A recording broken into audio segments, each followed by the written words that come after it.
Շնորհակալություն, հարցը սուղում եմ բարձրագույն տեխնոլոգիաների նախարար Մխիթար Հայրապետյանին։ Պարոն Հայրապետյան, ձեզ եմ ուղղում այս հարցը, որտեղ կարծում ձեր նախարարությունը լիազորություններ ունի մեր հանրության շրջանում տեղեկատվական անվտանգության մասով։ Երեկ երբ Հայաստանի Հանրապետությունում տեղի էին ունենում իրավական պրոցեսներ, Ռուսաստանի Դաշնությունից պրոպագանդայի աստվածներ իրենց համարող ոմանք, մասնավորապես Մարգարիտա Սիմոնյանը, ինչու՞ չէ նաև պետական հաստատության ներկայացուցիչներ, Զախարովան, Պետդումայի ներկայացուցիչներ, հայտնում էին իրենց աջակցությունը այդ իրավական պրոցեսում, այսինքն փորձում էին միջամտել այդ իրավական պրոցեսի ելքերին, եւ հայ հասարակության հայտնի դարձավ մի տեսանյութ, որտեղ այդ պրոպագանդայի դուրսպրծուկներից մեկը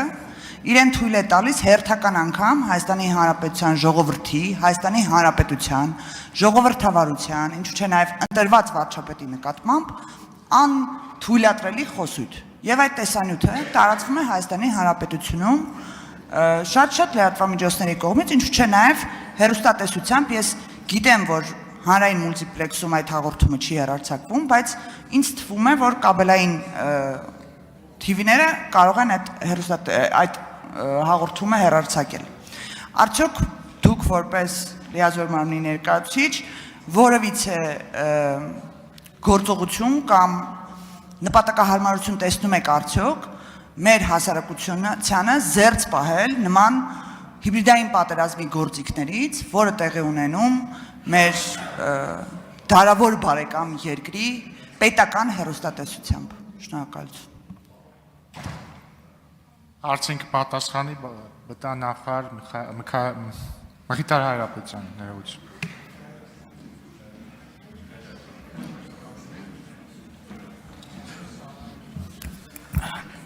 Հարգելի Տիկին Մինասյան,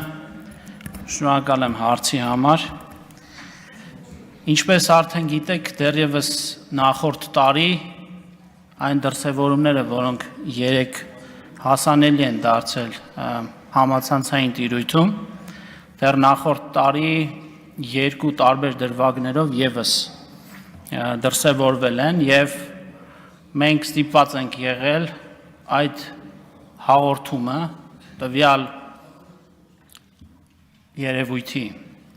արգելափակել։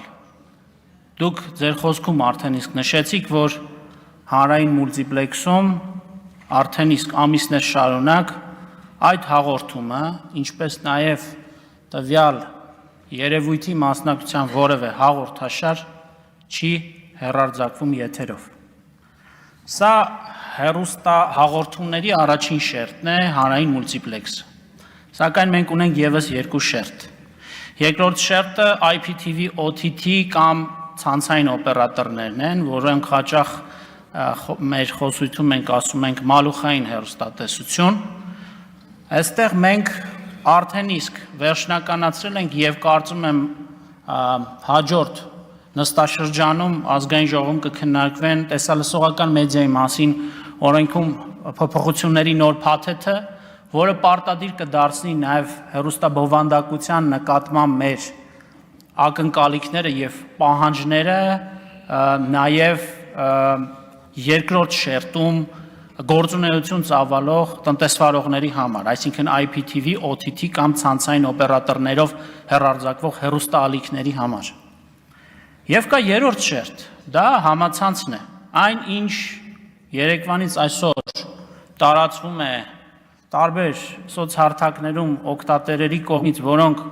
նաև առանձին դեպքերում յուրօրինակ ցնծությամբ եւ էյֆորիայով տարածվում են արդեն հայաստանյան ԶԼՄ-ների կողմից,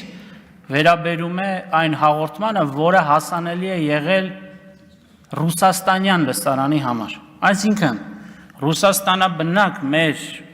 երևի տասնյակ հայրենակիցներ մեծ ոգևորությամբ տարածել են համացանցային տիրույթում, ընդ որում, որը այս պատմության մեջ ամենամեծ ողբերգությունն է, ընդ որում հիմնական մասը ֆեյքեր չեն, մեր հայրենակիցներն են, մեծ ցնծությամբ են տարածել եւ ըստ էության քաջալերող խոսքերով են հանդես եկել հոգուտ այդ երևույթի եւ այդ հաղորդաշարի։ ԲՏԱ նախարարությունը իր աշխատանքը, տնային աշխատանքը դեռևս նախորդ տարի կատարել է հանրային մուլտիպլեքսի համար։ Առաջիկայում ձեր օգնությամբ հարգելի պատգամավորներ մենք հույս ունենք, որ նաև կկարգավորենք եւ ցանցային օպերատորների համար կսահմանենք այն բոլոր կարգավորումները հեռուստաբովանդակության կոնտենտի համար, որը գործում է հանրային մուլտիպլեքսի, իսկ ինչ վերաբերում է համացանցին, դա արդեն կոմպլեքս խնդիր է, որի համար համապատասխան ռեսուրսների եւ գործառույթների ներգրավման պարագայում մենք նաև այդ հատվածին եւս կանդրադառնանք առաջիկայում։ Շնորհակալ եմ։ Արձագանք։ Պարոն Հայրապետյան, ես գրեթե համոզված եմ, որ այդ մարդիկ, ում դուք մատնանշում եք, ովքեր ցնծությամբ կարող են տարածել այդ դուրսպրծուկի տեսանյութը, հիբրիդային պատերազմի զոհեր են։ Չի կարող մարդը տեղեկատվական դաշտում ունենալ նման աղբյուր ու անընդհատ լսել եւ չլինել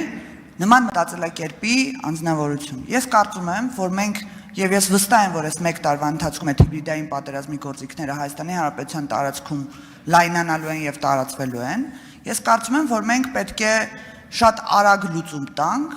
մանավանդ TV-ներում, կապ չունի IPTV-ում, թե հանրային մուլտիպլեքսում, TV-ներում այն ալիքների հեռարձակումները, որոնք որ Հայաստանի Հանրապետության ժողովրդավարության եւ անկախության դեմ ուղղված խոսույթ են պարունակում։ Եվ վերջին տեսանյութը դրա վառ ապացույցն է։ Շնորհակալություն։ Տիկին Մինասյան, փորձեմ այսպես արձագանքել։ Այն ինչ տեխնիկական է, որը հնարավորություն է տալու պաշտպանել մեր հեռուստադիտողին, ընդհանրապես մեր քաղաքացիներին տեղեկատվական հարձակումներից, մենք այդ հանձնառությունը ունենք եւ ըստ ժամանակացույցի գնում ենք այդ ճանապարհով։ Ես փորձեցի նաեւ իմ խոսքում նշել։ Բայց նաեւ հիմնարար մեկ այլ խնդիր կա, ֆունդամենտալ մի բան, որը նորից մենք շատ հաճախ խոսում ենք կրթությունից, դա վերաբերում է մեդիա գրագիտությանը, այստեղ թե կառավարությունը, թե ազգային ժողովը մեծ անելիքներ ունեն, որովհետեւ մեդիա գրագիտությունն է նաեւ հանրության շրջանում գրագիտության բարձրացումը, որ կիբեր հարցակումների, տարատեսակ տեղեկատվական հարցակումներից կպաշտպանի մեր քաղաքացիներին, այստեղ մենք դեռևս շատ եւ շատ անելիքներ ունենք եւ այստեղ նաեւ հույս ունեմ, որ կիբերանվտանգության մասին օրենքը, որ առաջիկայում քննարկվելու է ազգային ժողովում, նաեւ հասցեագրելու է մի շարք հարցերի լուծում։ Այսինքն այս առումով մենք երկու տիպի խնդիր ունենք։ Առաջինը տեխնիկական արգելափակել բոլոր խողովակները եւ հոսքերը, որոնք հնարավոր է տեխնիկական միջոցներով, որոնք